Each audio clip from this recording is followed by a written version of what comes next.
ஓம் ஸ்ரீ பிரித்யங்கரா தேவியே போற்றி போற்றி. நல்லதே நினைப்போம், நல்லதே நடக்கும். சக்தி பிரித்யங்கரா குழந்தைகளுக்கு இந்த தாயின் ஆசீர்வாதம் என்றுமே முழுமையாக கிடைக்கும். இவ்வளவு காலமாக விட்டு சென்ற உறவானது மீண்டும் உன்னை தேடி வந்து கொண்டிருக்கின்றது. அவர் எதற்காக வருகிறார், ஏன் வருகிறார், உன் மீது உண்மையான அன்பு கொண்டு வருகிறாரா இல்லையா என்று சொல்கிறேன், கவனமாக கேள் என் தங்கமே. என் அன்பு பிள்ளையே, இன்று உன்னுடைய தாயானவள் உன் வாழ்க்கையை மீட்டெடுத்து உன் கைகளில் கொடுக்க வந்திருக்கின்றேன். என் தங்கமே, உன்னுடைய வாழ்க்கையானது உன்னை விட்டு பிரிந்து சென்று வெகு நாட்கள் ஆகிவிட்டது. என் பிள்ளை, நீயோ கண்ணீரில் அங்கு தத்தளித்து கொண்டிருக்கின்றாய். நம் வாழ்க்கை கடைசி வரையிலும் இவர்களோடுதான் தொடரும் என்று நினைத்தது இப்படி பாதியிலேயே நின்றுவிட்டது. இனிமேல் நமக்கென்று என்ன நம்பிக்கை இருக்கிறது என்று என் குழந்தை நீ சிந்தித்து கொண்டிருக்கின்றாய். என் தங்கமே, இப்பொழுது அந்த உறவு தான் சிக்கிய மாய வலையில் இருந்து மீண்டு வர தொடங்கிவிட்டார். என் குழந்தையே, உன் வாழ்க்கையை மீட்டெடுத்து அங்கு உன் கைகளில் நான் ஒப்படைப்பதற்காக இப்பொழுது வந்திருக்கின்றேன். என் குழந்தைக்கு மனதிற்கு சந்தோஷத்தை கொடுக்க வேண்டும் என்றுதான் உன் அம்மா நானும் ஆசைப்பட்டு இப்பொழுது வந்திருக்கின்றேன். நான் சொல்கின்ற விஷயங்களை கேட்டுவிட்ட பிறகு இதை நீ எப்படி எடுத்துக்கொள்ள வேண்டும், என்ன முடிவு எடுக்க வேண்டும் என்று நீயே சிந்தித்து ஒரு முடிவினை எடுக்க வேண்டும். என் தங்கமே, யாரும் எந்த விஷயத்தையும் உனக்கு சொல்லி புரிய வைக்க வேண்டிய அவசியம் கிடையாது. இந்த வாழ்க்கை உனக்கு இத்தனை நாட்களும் கற்றுக் கொடுத்த பாடங்களில் இருந்து எத்தனையோ அனுபவங்களை தெரிந்து கொண்டு விட்டாய். நிச்சயமாக நீ தெரிந்து கொண்ட ஒவ்வொரு விஷயங்களும் உன்னை எந்த அளவிற்கு பக்குவப்படுத்தி இருக்கிறது என்று ஒரு முறை நீ சிந்தித்தால் அம்மா சொல்கின்ற விஷயங்கள் எல்லாமே உனக்கு தெளிவாக புரியும். என் தங்கமே, உன் வாழ்க்கையை பற்றிய பயம் உனக்கு அதிகமாக இருந்து கொண்டிருக்கிறது. ஒருவரை சார்ந்து வாழ்ந்ததனால்தான் இன்று அந்த உறவு உன்னை விட்டு பிரிந்து செல்லும் பொழுது உன்னால் அதனை ஏற்றுக்கொள்ளவும் முடியவில்லை. தனியாக நின்று இந்த வாழ்க்கையை உன்னால் சமாளிக்கவும் முடியவில்லை. பிரச்சனைகள் தொடர்ந்து வந்து கொண்டே இருப்பதால் இந்த வாழ்க்கையில் என் பிள்ளை நீ தவித்து நின்று கொண்டிருக்கின்றாய். உன்னுடைய தவிப்பு அடங்குவதற்கு முன்பாகவே இன்று இந்த தாயானவள் உனக்கான அந்த உறவை மீட்டு மீண்டும் உன்னிடத்தில் ஒப்படைக்க வந்திருக்கின்றேன்.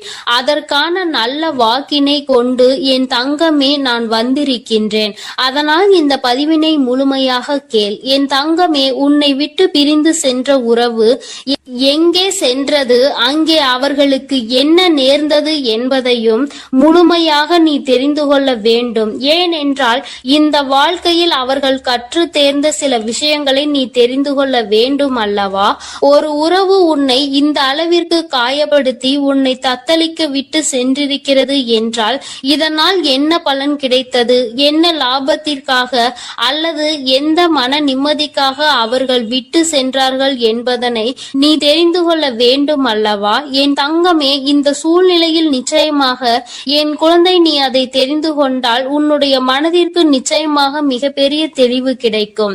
என் பிள்ளையே, மனதளவில் எந்த ஒரு விஷயத்திற்காக இத்தனை நாள் நீ கலங்கி நின்றாயோ அந்த விஷயத்திற்கான மிக பெரிய தெளிவினை இந்த தாயானவள் இன்று உனக்கு கொடுக்க போகின்றேன். காரணம் என்னவென்றால் உண்மை தெரியாமல் உறவை நினைத்து வருந்தி கொண்டிருக்கிறாய்.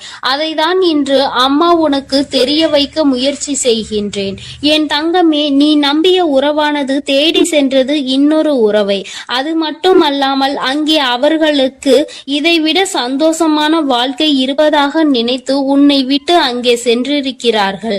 அவர்களுக்கு அங்கே என்ன பலன் கிடைத்தது என்று கேட்பாயானால் அங்கே முதலில் நல்ல ராஜ வாழ்க்கை தான் அவர்களுக்கு கிடைத்தது.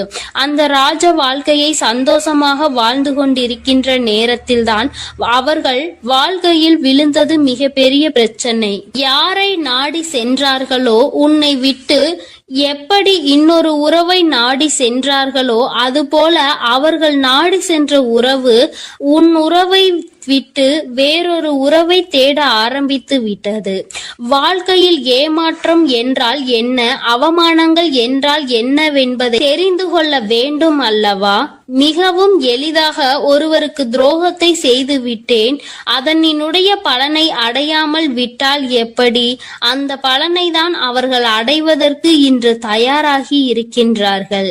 என் தங்கமே, இந்த வாழ்க்கை நிச்சயமாக அவர்களுக்கு பல கடினமான விஷயங்களை காண்பித்து கொடுத்து விட்டது. அவர்கள் செய்தது எத்தனை பெரிய தவறு என்பதை அவர்களுக்கு புரிய வைத்து விட்டது. புரிய வைத்ததோடு மட்டுமல்லாமல் பல வேதனைகளிலும் சோதனைகளிலும் கிடந்து அதிலிருந்து மீண்டு வர முடியாமல் இப்பொழுது தவித்து மீண்டும் உன்னுடைய உறவே பெரியது என்று நினைக்க இவர் தொடங்கிவிட்டார். என் தங்கமே, ஒரு விஷயத்தை நீ தெளிவாக புரிந்து கொள்ள வேண்டும். இந்த தாயானவள் உன்னிடத்தில் ஒரு விஷயத்தை சொல்ல வருகிறேன் என்றால், அம்மா உடனடியாக எனக்கு எல்லாவற்றையும் செய்து கொடு, உடனே நான் சந்தோஷமாக வாழ வேண்டும் என்று நீ கண்மூடித்தனமாக சொல்லக்கூடாது. அவர் மாய வலையில் சிக்கி இருக்கிறார் என்றால் தன்னுடைய சொந்த புத்தி இல்லாமல் அங்கே எதுவும் நடக்கவில்லை.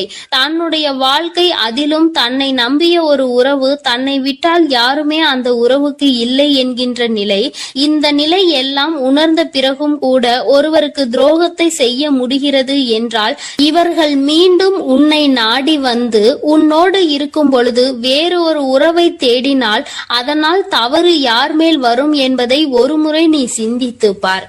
உண்மையான அன்பிற்கு துரோகத்தை செய்ய நினைத்தவர்கள் நாளை எந்த விஷயத்தையும் உனக்கு செய்ய துணிவார்கள் என்பதை நீ மறந்து விடாதே. இவர்கள் நினைப்பதை நடத்துவதற்கான இடத்தை நீ கொடுக்க கூடாது. ஒரு முறை ஒரு தவறு உன் வாழ்க்கையில் நடந்துவிட்டது. இதிலிருந்து மீண்டு வர முடியாமல் நீ தவித்து நின்று கொண்டிருக்கின்றாய். என் தங்கமே, அப்பேற்பட்ட சூழ்நிலையில் அதே உறவு மீண்டும் ஒன்றை சொன்னால் அதை நம்புவதற்கு நீ முட்டாளாக இருந்து விடாதே. மாய வலையில் இருந்து மீண்டும் பேசுவதற்கு அவர்களுக்கு சுயமாக வேறு காரணங்கள் வரத்தான் செய்யும். ஒருவர் வாழ்க்கையை கெடுத்து இன்னொருவருக்கு சந்தோஷத்தை கொடுக்க நினைக்கின்ற உறவுகள் தன்னுடைய சுயநலத்தை மட்டுமே முன்னெடுத்து வைக்கின்றார்கள். உறவுகள் ஒரு நாளும் வாழ்க்கையில் உனக்கு தேவை கிடையாது என்பதை முதலில் நீ புரிந்து கொள். என் தங்கமே, நீ ஒவ்வொரு நாளும் இதனால் அழுது அழுது எந்த அளவிற்கு என் தங்கமே இந்த தாயானவள் முன் நீ புலம்பிக் கொண்டிருந்தாய் என்பதை ஒரு நிமிடம் சிந்தித்து பார். எப்பொழுதுமே உனக்கு நல்லதை மட்டுமே எடுத்து சொல்வேன். என் குழந்தையின் வாழ்க்கைக்கு ஏற்ற விஷயமாக இருந்தால் அதை நான் உன்னை விட்டு ஒரு நாளும் விலக்கி வைத்திருக்க மாட்டேன். என் தங்கமே, எல்லாவற்றையும் தாண்டி உன்னை விட பெரிது என்று நினைத்து இன்னொன்றை தேடி சென்ற உறவு மீண்டும் உன்னிடம் திரும்பி வந்தாலும் என்றென்றைக்கும் நீ அதனை நாடி செல்லாதே.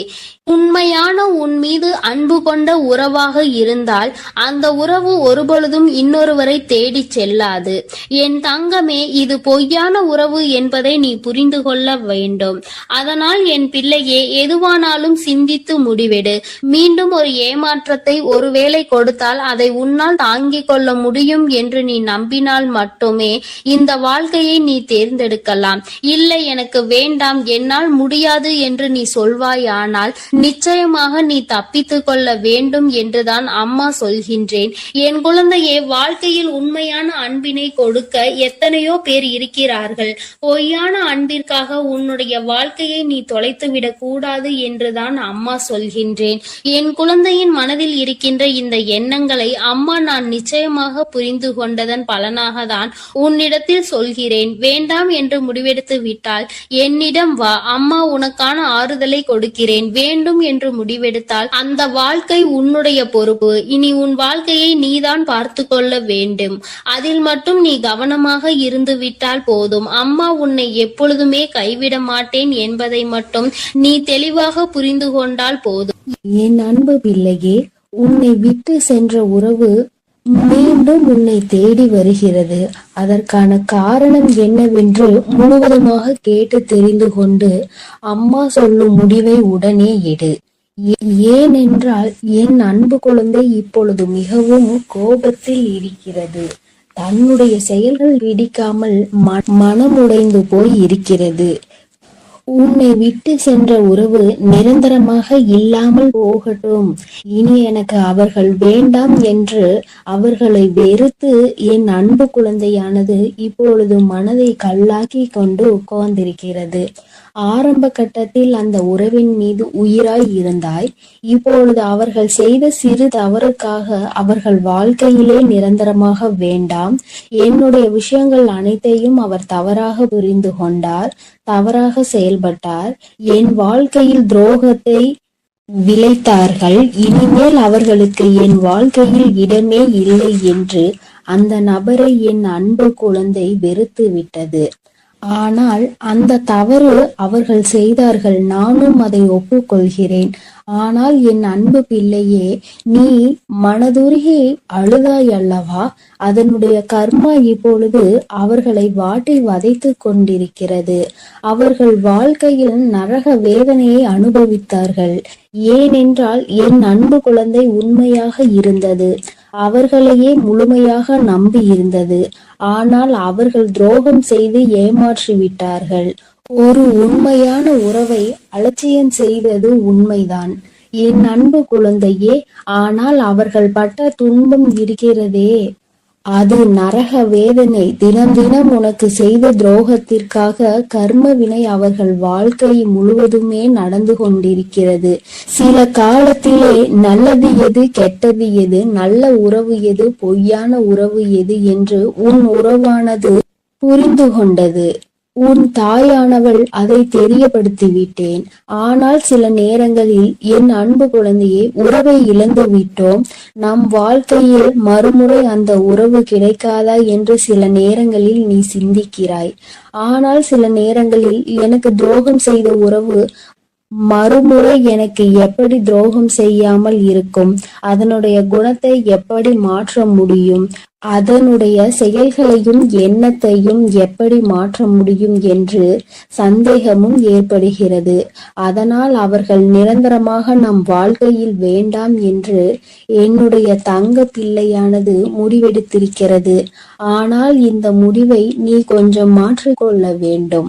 ஏனென்றால் தவறு செய்தவர்கள் நம்மை தேடி மன்னிப்பு கேட்க வரும் பொழுது அவர்களை மன்னிக்கலாம், தவறல்ல. என்ன ஒன்று என் அன்பு பிள்ளையே, மன்னிப்பு கேட்டார் போல கேட்டு உன் வாழ்க்கையில் சில கஷ்டத்தையும் கண்ணீரையும் ஏற்படுத்துவதற்கு சில நபர்கள் இருக்கிறார்கள். ஆனால் உன் உறவானது மறுமுறை தவறு செய்யாத அளவிற்கு தக்க பாடத்தை உன் அன்னை கொடுத்திருக்கிறேன். அதனால்தான் ஒரு முறை செய்த தவறுக்காக அவர்கள் அனைத்தையும் திருத்திக் கொண்டு உன் காலடியில் விழுந்து மன்னிப்பு கேட்க உன்னை தேடி அந்த நபரானவர் வரப்போகிறார். இப்பொழுது நீ சரியான முடிவு எடுக்க வேண்டும். அதனால்தான் உன் அன்னை அவர் வருவதற்கு முன்னே உன்னிடம் இதை பற்றி தெரிவிக்க வந்திருக்கிறேன். இப்போது நீ உன் முடிவுகளை எடுக்க வேண்டும். ஒரு முறை அந்த நபரை மன்னித்து விடு. ஏனென்றால் தவறு செய்வது மனிதனுடைய இயல்புதான். ஆனால் தாயும் பிள்ளையாய் இருந்துவிட்டு வைராகியம் என்பதை நீ உன் மனதில் வைத்து கொண்டிருந்தால் அங்கு வெறுப்பு அதிகமாக உன் வாழ்க்கையில் வந்துவிடும். இவர் நல்லவரா கெட்டவரா என்று தெரியவில்லை, எவரை பார்த்தாலும் கோபப்படுகிறாய். அந்த கோபத்தால் நல்ல விஷயங்களை கூட சில நேரங்களில் இழந்து விடுகிறாய். என் அன்பு பிள்ளையே, புரிந்து கொள். ஒரு சில நபர் உனக்கு துரோகம் செய்கிறார்கள், ஏமாற்றுகிறார்கள் என்றால் அனைத்து நபருமே ஏமாற்றக்கூடிய நபர் கிடையாது என்பதை நீ புரிந்து கொள்ள வேண்டும், தெரிந்து கொள்ள வேண்டும். உன் மனம் உடைந்தது உண்மைதான். துரோகம் செய்த நபரால் நீ ஏமாற்றப்பட்டது உண்மைதான். ஆனால் அதற்கெல்லாம் பதிலடி கொடுத்துதான் உன் காலடியில் நான் அவர்களை விழ வைப்பேன் என்று நீ கண்ணீர் வடிக்கும் பொழுது உனக்கு உறுதியளித்திருந்தேன். மறுமுறை நீ என்னை சந்தேகப்படுகிறாய். அவர்கள் முழுமையாக திருந்தினால்தான் உன் காலடியில் வந்து விழுவார்கள் என்பதை நீ மறந்து விட்டாயா? இப்பொழுது நீ அந்த நபரை ஏற்றுக்கொள்ளவில்லை என்றால் அவர்களுடைய வாழ்க்கை என்பது பாதை மாறி, பயணம் மாறி தவறான பாதையில் சென்றுவிடும். அதனால் வரட்டு கௌரவம் பிடிக்காது. அதிகமாக கோபத்தால் நாம் சிந்திக்கும் செயலானது, எடுக்கும் முடிவானது வாழ்க்கையை கெடுத்துவிடும். அதனால் உன் அன்னை சொல்லும் வார்த்தைகளை முழுமையாக நம்பி உன்னை தேடி உன் காலடியில் வந்து விழுகிறார்கள் என்றால் ஒரு முறை அவர்களுக்கு வாய்ப்பை கொடு. மீறி அவர்கள் தவறு செய்கிறார்கள் என்றால் அவர்களுக்கு நான் மிகப்பெரிய தண்டனையை நிச்சயமாக கொடுப்பேன். உன்னை ஏமாற்ற மாட்டார்கள் அவர்கள். ஏனென்றால் நீ ஒரு முறை மனவேதனையில் இருக்கும் பொழுது ஆறுதல் உரைக்க எனக்கு அந்த உறவுதான் வேண்டும் என்று என்னிடம் நீ கேட்டாயல்லவா? என் அன்பு பிள்ளையே, உன்னுடைய ஆசையை நிறைவேற்றுவதற்காகத்தான் நான் உன் உறவை திருத்தி இப்பொழுது உன்னிடமே ஒப்படைக்கப் போகிறேன். இது உன் அன்னையின் கடமையும் கூட. என் பிள்ளைக்கு என்னென்ன வேண்டும் என்பதை பார்த்து பார்த்து செய்வது ஒரு அன்னையான என்னுடைய கடமை அல்லவா? என் அன்பு பிள்ளையே, அதனால் நீ கொஞ்சம் சிந்தித்து ஒரு நல்ல முடிவை எடு. வரட்டு கௌரவம் பிடித்து கொண்டு பழைய விஷயங்களை பேசி பேசி அவர்களை அலட்சியம் செய்து விடாதே. ஏனென்றால் உன்னை அவர் தேடி வரப்போகிறார்கள். வியாழக்கிழமையோ வெள்ளிக்கிழமையோ அல்லது ஞாயிற்றுக்கிழமையாக கூட இருக்கலாம். இந்த 3 தினத்தில் உனக்கு துரோகம் செய்த உறவும் ஏமாற்றிய உறவும் நரக வேதனையை அனுபவித்து தக்க பாடத்தை கற்றுக்கொண்டு உன் தாயின் லீலைகளால் அவர்கள் இனி சின்ன எறும்புக்கு கூட துரோகம் செய்யாத அளவிற்கு மாறி உன்னை தேடி இப்பொழுது வரப்போகிறார்கள். தாயானவள் அவர்கள் வாழ்க்கையில் தகுந்த பாடத்தை கற்றுக் கொடுத்திருக்கிறேன். நல்ல பாடத்தையும் புகட்டி கொண்டிருக்கிறேன். நம்பியவருக்கு துரோகம் செய்தால் என்னென்ன பலன் கிடைக்கும் என்று, இரட்டிப்பு பலன் கிடைக்கும் என்று, அதுவும் என்னுடைய பிள்ளைகளை ஏமாற்றினால் என்ன பலன் கிடைக்கும் என்று அனைத்தையும் உன் உறவானது இப்போது புரிந்து கொண்டது. அதனால்தான் உன் காலடியில் வந்து விழப்போகிறது நிரந்தரமாக. எல்லாம் எதற்காக செய்தேன் தெரியுமா? நீ வடித்த கண்ணீரும் உண்மையான உன்னுடைய பக்தியும் உண்மையான அன்பும் உன்னிடம் இருக்கும் நேர்மையும் இதனால்தான். உன் தாயானவள் நான் இதை உனக்காக செய்திருக்கிறேன். உன்னை எவர் ஏமாற்றினாலும் உனக்கு எவர் துரோகம் செய்தாலும் உன் தாயானவள் ஒருபோதும் பொறுத்து கொள்ள மாட்டேன். அவர்களுக்கு அதற்கான இரட்டிப்பு பலனாக தண்டனை கிடைத்தே தீரும். அதனால் என் வார்த்தைகள் மீது நம்பிக்கை கொண்டு நான் சொல்லக்கூடிய முடிவை எடுத்துவிட்டால் உன் வாழ்க்கையில் சந்தோஷம் என்பது நிரந்தரமாக இருந்துவிடும். உன் உறவு காலடியில் வந்து விழப்போகிறது. அதை மனமாற ஏற்றுக்கொண்டு வாழ பழகு. பழைய விஷயங்களை பேசாதே. பழைய விஷயங்களில் புத்தி காமித்தால் பழைய நிலைக்கு மாறுவதற்கு சிறிது காலம் எடுக்காது. ஆனால் திரும்பி வரும் பொழுது அவர்களை பழைய விஷயத்தை சொல்லி சொல்லி காமித்து அவர்களை மென்மேலும் கஷ்டப்படுத்த கூடாது. பிறகு அவர்கள் வாழ்க்கையில் தவறான முடிவுகளை எடுத்து விடுவார்கள். அதனால்தான் உன் அன்னை இப்பொழுது இந்த முடிவை எடுக்க சொல்கிறேன். என் அன்பு பிள்ளையே, அதனால் நீ சிந்தித்து ஒரு நல்ல முடிவை சீக்கிரமாக எடுத்துவிடு. ஏனென்றால் அவர்கள் உனக்காகவே வந்து கொண்டிருக்கிறார்கள். அவர்கள் முழுமையாக திரிந்து விட்டார்கள். உன் அன்னை சொல்கிறேன் அல்லவா, என் மீது நம்பிக்கை கொண்டு உன் வாழ்க்கையை நீ ஆரம்பி என் குழந்தையே. அதில் உன்னை எப்பொழுதும் நானே வழிநடத்தி செல்கிறேன். நான் உன்னோட இருக்கிறேன். நான் உனக்காகவே இருக்கிறேன். நான் இருக்கும் பொழுது நீ எதற்காகவும் கவலை கொள்ள வேண்டாம் என் தங்கமே. நீ நல்லதையே நினை. உன் வாழ்வில் எப்பொழுதும் நான் உனக்கு நல்லதை மட்டுமே செய்து கொடுக்கிறேன். என் அன்பு பிள்ளையே, ஒரு முக்கியமான செய்தியை இன்று உன்னிடம் சொல்வதற்காக உன் வராகி அம்மா நான் வந்திருக்கிறேன். ஏனென்றால் நான் கண்ட காட்சி ஒன்று என்னை கண்கலங்க வைத்து விட்டது. அதை உன்னிடத்தில் சொல்லிவிட வேண்டும் என்றுதான் அம்மா வந்திருக்கிறேன். என்னை விட்டு பிரிந்து சென்ற உன்னுடைய துணையினுடைய இல்லத்திற்கு அம்மா சென்றிருந்தேன். பிரிவிற்கு காரணம் என்னவென்பது உன் பக்கம் ஒரு நியாயம் இருந்தாலும் அவர்கள் பக்கம் இருக்கின்ற நியாயத்தையும் தெரிந்து கொள்ள வேண்டும் அல்லவா? அது என்னவாக இருக்கும் என்று அறிந்து கொள்வதற்காக தான் உன் அம்மா நான் அங்கே சென்றிருந்தேன். அங்கு நான் கண்ட காட்சி என்னவென்பதையும் குழந்தையே நீயும் தெரிந்து கொள்ள வேண்டும் அல்லவா? அம்மா உன்னிடத்தில் அதனை சொல்லியே தீர வேண்டும் என்று வந்திருக்கிறேன். நான் சொல்கின்ற விஷயங்கள் உனக்கு நிச்சயமாக மன கஷ்டத்தை தான் கொடுக்க போகிறது. ஆனால் அதற்கான தீர்வும் இதில் முடிவில் உனக்கு கிடைக்க போகிறது.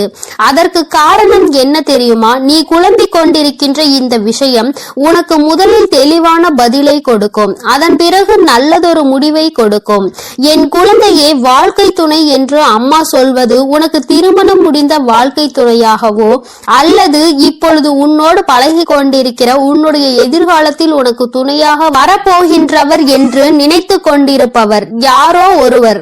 என் குழந்தையை யாராக இருந்தாலும் சரி, அவர்களினுடைய மனநிலையில் உன்னை பிரிந்து சென்ற பிறகு என்னவாக இருக்கிறது, எதற்காக உன்னை விட்டு பிரிந்து சென்றார்கள், அவர்களின் இல்லத்தில் நான் கண்ட காட்சி என்னவென்பதை அம்மா உனக்கு இப்பொழுது விரிவாக சொல்கிறேன். என் குழந்தையே, ஒரு முறை உன்னுடைய மனதினை ஒருநிலைப்படுத்தி இந்த வராகியை அன்போடு நினைத்துக்கொள். எந்த விதமான கலக்கமும் உனக்கு தேவையில்லை. எல்லாவற்றிற்கும் உன் தாயானவள் நான் இருக்கிறேன் என்பதை நீ புரிந்து கொண்டால் போதும். என் தங்கமே, நானும் உன் துணையினுடைய மனதில் என்ன இருக்கிறது என்று தெரிந்து கொள்ள சென்றேன். அங்கே உன்னுடைய துணை என் மனதை தவிர மற்றவர்களின் மனதில் என்ன இருக்கிறது என்பதை அறிந்து கொண்டு உன் அம்மா இப்பொழுது வந்திருக்கிறேன். என் தங்கமே, யார் யார் என்ன நினைக்கிறார்கள் என்பதை முதலில் சொல்கிறேன். அதன் பிறகு ஏன் உன் துணை இப்படி ஒரு முடிவை எடுத்தது என்பதை நீ புரிந்து கொள்வாய். என் தங்கமே, உன்னுடைய துணையின் இல்லத்தில் இருக்கின்றவர்கள் உனக்கு எதிராக இருக்கிறார்கள். அவர்களின் மனதில் உன்னை பற்றிய தவறான எண்ணங்கள் இருக்கிறது. அதற்கு காரணம் நீ பேசிய சில வார்த்தைகள்.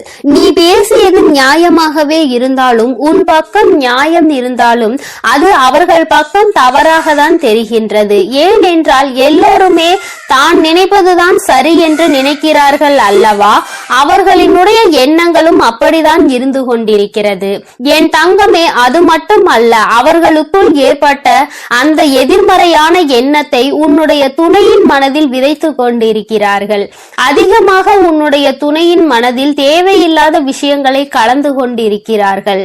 உன்னுடைய துணையோ தவறாக உன்னை பற்றி நினைப்பதற்கு என்னென்ன வழிகள் இருக்கிறதோ அத்தனை வழிகளையும் அவர்கள் கொடுக்கும் பொழுது இவரும் அப்படி இல்லை என்று சொல்லாமல் அந்த விஷயத்தை காது கொடுத்து கேட்டுக்கொண்டிருக்கின்றார். என் தங்கமே, உன்னுடைய வாழ்க்கையில் இது போன்ற ஒரு விஷயம் நடக்கிறது என்னும் பொழுது என் குழந்தை அதை உன்னால் ஏற்றுக்கொள்ள முடியாது என்பது நான் நன்கு அறிந்த விஷயம்தான். ஆனால் இவையெல்லாம் நடக்கும் பொழுது உன்னுடைய துணை அமைதி காத்ததற்கு என்ன காரணம் என்பதையும் தெரிந்து கொள்ள வேண்டும் அல்லவா? எத்தனைதான் நீ அவருக்கு உயிராக இருந்தாலும் அவர்களினுடைய குடும்பம் என்று வரும் பொழுது அங்கே அவர்களினுடைய மனது சிறிதும் தடுமாற்றம் அடையத்தான் செய்கிறது.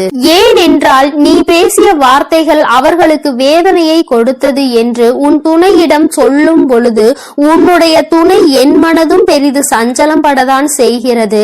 நம்முடைய வாழ்க்கை துணையாக காலம் முழுவதும் வரக்கூடியவர்கள் இப்பொழுதே நம் குடும்பத்தினருக்கு இடையே இத்தனை பிரச்சனைகளை ஏற்படுத்தி விட்டால் நாளை எப்படி இங்கே வந்து ஒற்றுமையாக இருக்க முடியும் என்று அவர்கள் நினைக்கிறார்கள். என் தங்கமே, அவர்களினுடைய எண்ணங்களை தவறு என்று முழுமையாக சொல்லிவிட முடியாது. நீ செய்தது சரி என்றும் முழுமையாக சொல்லிவிட முடியாது. அம்மா சொல்வது சரிதானே என்று ஒரு முறை நீ சிந்தித்து பார். என் தங்கமே, நீ நியாயமாகவே பேசியிருந்தாலும் ஆனால் யாரை பேசினோம் என்பதில் சிறிது கவனம் இருக்க வேண்டும். என் தங்கமே, உன்னுடைய வாழ்க்கை துணையினுடைய சம்பந்தப்பட்டவர்களாக இருக்கும் பொழுது சிறிதளவு கவனம் தேவை. அதற்காக அம்மா நீ நியாயத்தை எடுத்து சொல்ல கூடாது என்று சொல்லவில்லை. அதற்கான சரியான நேரத்தை நீ எதிர்பார்த்து நிற்க வேண்டும் என்றுதான் அம்மா சொல்கிறேன். சூழ்நிலைகள் உனக்கு சாதகமாக இல்லாத பொழுது நீ பேசியதுதான் இத்தனை பிரச்சனைகளுக்கும் காரணமாக மாறிவிட்டது. இப்பொழுது அது எந்த அளவிற்கு வந்து நிற்கிறது என்று பார்த்தாயா? உன்னை உன் துணையிடம் இருந்து பிரிக்கின்ற அளவிற்கு திட்டம் தீட்டுகின்ற அளவிற்கு இந்த விஷயம் தொடங்கிவிட்டது. என் தங்கமே, எதுவாக இருந்தாலும் உன்னுடைய துணை காத்த அந்த அமைதிக்கு காரணம் நீ அவர்களின் பேச்சையும் மீறி பேசிவிட்டாய் என்கின்ற ஒரு வருத்தம். மற்றபடி அவரின் மனதை அங்கே மாற்றுகின்ற முயற்சிகள் எதுவும் அவரிடத்தில் எடுபடவில்லை. அதை அவர் காது கொடுத்தும் கேட்பது போல உட்கார்ந்து கொண்டிருக்கிறார் என்பதற்காக மேலும் மேலும் பேசிக்கொண்டே அவரினுடைய மனநிலையை மாற்ற முயற்சிகள் நடக்கிறது. ஆனால் இது பயனளிக்காது என்பதனை இப்பொழுது அவர்களுக்கு உணரத் தொடங்கிவிட்டார்கள். இருந்தாலும் நம்மால் ஆன முயற்சிகளை செய்து பார்ப்போம் என்று செய்து கொண்டிருக்கிறார்கள். சரி, அவர்கள் செய்வதை செய்துவிட்டு போகட்டும். ஆனால் உன்னுடைய உண்மையான அன்பு, உன்னை என் மீது நீ கொண்டிருக்கின்ற நம்பிக்கை நிச்சயமாக அவரினுடைய மனதை ஒரு நாளும் மாற்றிவிடாது. அவர்களினுடைய எண்ணங்கள் முழுவதும் அவசரப்பட்டு பேசிவிட்டாய் என்கின்ற வருத்தம் தானே தவிர அவரிடத்தில் எந்த ஒரு ஆலோசனைகளையும் கேட்கவில்லையே என்கின்ற மன கஷ்டம்தானே தவிர உன் மீது எந்த விதமான கோபதாபங்களும் அவருக்கு இல்லை. என் தங்கமே, அதனால் இந்த உறவு மீண்டும் தொடரப்போகின்ற உறவு, இந்த பந்தம் மீண்டும் உன்னோடு காலம் முழுவதும் வரப்போகின்ற பந்தம். அதனால் உனக்குள் எந்த விதமான கலக்கங்களும் தேவை கிடையாது. மற்றவர்களினுடைய எண்ணங்கள் உனக்கு எதிராக இப்பொழுது இருக்கிறது. ஆனால் என் தங்கமே, உன்னுடைய சூழ்நிலை மாறும் பொழுது நிச்சயமாக அவர்களின் மனநிலையும் தானாகவே மாறிவிடும். எப்பொழுது ஒரே பிடியில் நின்று கொண்டிருக்க முடியாது. அவர்களுக்கு அவரவர்கள் குடும்பத்தில் இருக்கின்றவர்களின் வாழ்க்கை முக்கியமானதாக தோன்றும் பொழுது தேவையில்லாமல் அடுத்தவரின் விஷயத்தில் தலையிடக்கூடாது என்ற எண்ணம் தோன்றும். அதற்கு அவர்கள் வாழ்க்கையில் இது போன்ற ஒரு சம்பவம் நடக்க காத்து கொண்டிருக்கிறது. அதிலிருந்து நல்ல பாடத்தை கற்றுக்கொண்டு வந்து உன் வாழ்க்கையில் தலையிடக்கூடாது என்பதை நிச்சயமாக புரிந்து கொள்வார்கள். என் குழந்தையே, இனிமேல் எந்த விஷயமானாலும் துணையினுடைய குடும்பத்தாரின் சம்பந்தப்பட்ட விஷயமாக இருந்தால் அவரிடத்தில் சிறிது ஆலோசனை பெற்றுவிட்டு பிறகு நீ நிச்சயமாக உனக்கு அதில் இருந்து நல்ல பலன்கள் கிடைக்கும். மாறாக உன்னுடைய சொந்த முடிவாக இருக்கும் பட்சத்தில் நமக்கு கஷ்டம் வரும் பொழுது அதில் இவரால் எந்த விதமான உதவியும் செய்ய முடியாமல் ஒதுங்கி நின்று வேடிக்கை மட்டும்தான் பார்க்க முடியும் என்பதை நீ இப்பொழுதுதானே நடந்து கொண்டிருப்பதை பார்த்து புரிந்து கொண்டிருக்கிறாய். என் தங்கமே, இனி ஒரு நாளும் இந்த சூழ்நிலை உன் வாழ்க்கையில் வராமல் நீ பார்த்து கொள்ள வேண்டும். உன்னை சுற்றி நடக்கின்ற விஷயங்கள் எல்லாம் எதை சார்ந்தது என்பதை நீ புரிந்து கொள்ள வேண்டும். உன்னுடைய அழகான வாழ்க்கையை மீண்டும் உன் கைகளில் நிச்சயமாக நான் கொடுப்பேன். மற்றவர்களின் மனநிலையை மாற்றி உன் கைகளில் அதை கொடுக்கின்ற நேரம் மறுபடியும் வரும். அதை நீ நிச்சயமாக எக்காரணம் கொண்டும் இழந்து விடாமல் பார்த்து கொள்ள வேண்டியது உன்னுடைய பொறுப்பு. என் தங்கமே, இந்த வராகி அம்மாவினுடைய ஆசீர்வாதங்கள் உனக்கு எப்பொழுதும் இருந்து கொண்டுதான் இருக்கிறது. ஆனால் உன்னுடைய வாழ்க்கை உன் கையில் தான் இருக்கிறது என்பதை நீ மறந்து விடாதே. சர்வ நிச்சயமாக இந்த வராகியானவள் கொடுத்த வாக்கினை நிச்சயமாக நிறைவேற்றி காட்டுவாள். நான் உன் வாழ்க்கையை உன் கைகளில் கொடுக்கிறேன் என்று சொல்லி இருக்கிறேன் அல்லவா? சர்வ நிச்சயமாக உன் வாழ்க்கையை நான் உன் கைகளிலேயே ஒப்படைப்பேன். அதுவரையிலும் நீ சற்று பொறுமையாக நம்பிக்கையோடு காத்திருந்தால் மட்டும் போதும். நடப்பது எல்லாமே உன் வாழ்க்கையில் நிச்சயமாக நல்லதாக மட்டுமே நடக்கும். என் அன்பு குழந்தைக்கு இந்த சக்தி பிரித்யங்கராவின் அன்பும் ஆசீர்வாதமும் முழுவதுமாக கிடைக்கும். ஓம் ஸ்ரீ பிரித்யங்கரா தேவியே போற்றி போற்றி. ஓம் ஸ்ரீ பிரித்யங்கரா தேவியே போற்றி போற்றி.